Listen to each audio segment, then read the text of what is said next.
Hello everyone, this is Money Mom. Welcome to the channel. Question for you. In your opinion, is extreme frugality a long-term solution? You can only cut back so much. Let's get started and talk about it. I'm going to give my opinion and I'm going to give some alternatives to extreme frugality. Extreme frugality, in my book, is cutting everything to the bare bone. As much as you can cut off your budget and basically spending the least amount of money that you possibly can. You may even go without needs depending how extreme you go. Now personally, this is my opinion.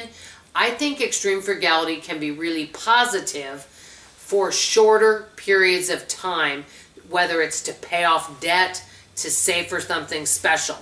But to live like that all the time, for me, this is my opinion. We all have different opinions on this and different life experiences. So I don't know what it is like looking and experiencing life through your lens. But for me, I know I get a little bit down in the dumps and a little bit depressed and kind of feel more poverty consciousness if I feel I have to cut everything out of my budget.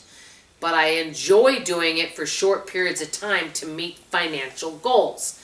What can we do instead of just cutting everything to the bare bones because prices are going up?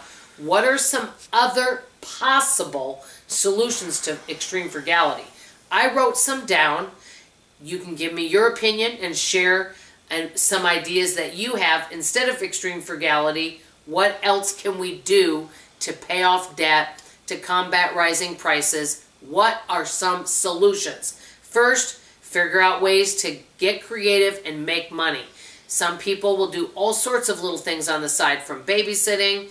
I see people out there doing Uber, Lyft, all that kind of stuff to make extra money. Maybe doing things from home. Some people are good at crafting. There's all sorts of ways. Figuring out what you're good at and what your gifts are, and figure out a way to make a little extra money. Even an extra $100 a month that you make can really make a difference in a budget.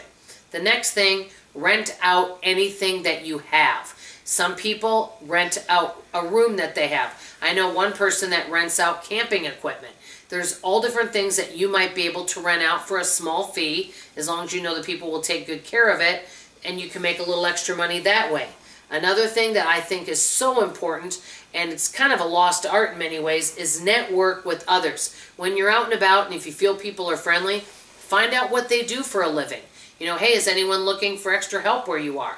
They may be looking for temporary help. If you don't want something full-time, maybe you could. And I know someone that does this. She's in her 70s, and she'll go and work temporary for different companies that she knows while they go on vacation, things like that. Find out, is there somebody you can house sit for? Find, network, and find out what other people around you are doing, because that could really open up a lot of doors for all of us. Number 4, find resources where you can get some help, any kind of help. When I went downtown Garland the other day, there was all sorts of resources out there for different information.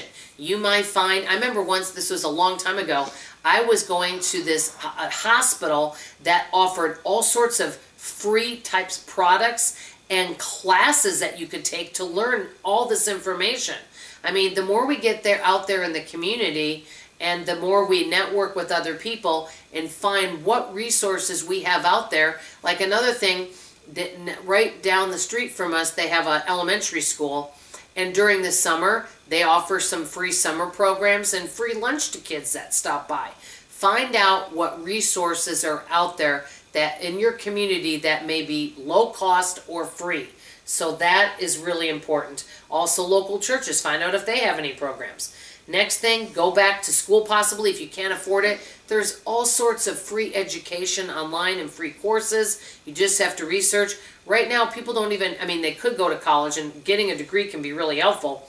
But there's all sorts of free information and classes that we can take where we can learn skills like computer skills, technical skills that we can learn.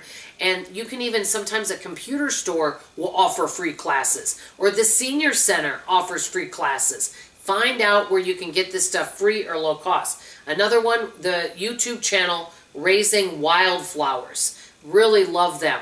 They found that Florida for them was getting a little pricey. So they took a chance and they moved to another state for a lower cost of living. And they're really enjoying it.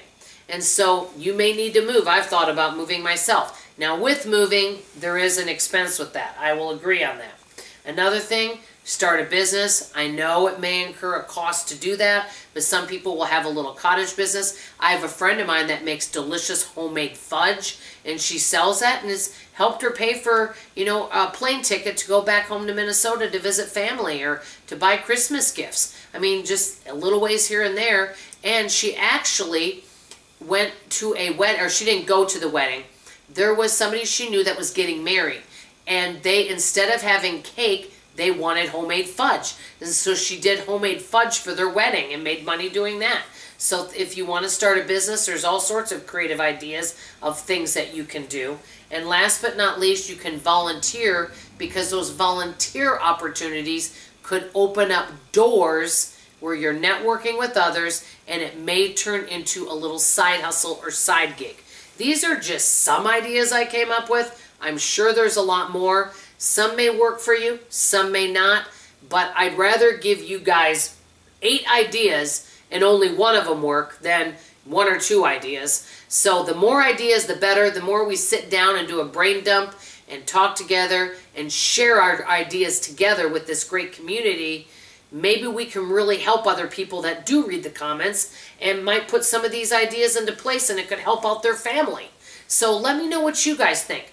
What are some ways that we can get creative instead of always relying on extreme frugality? Because in my personal opinion, it's a temporary solution to a bigger problem, especially with rising costs. I want to hear from you in the comments below. That's all I have to say for now.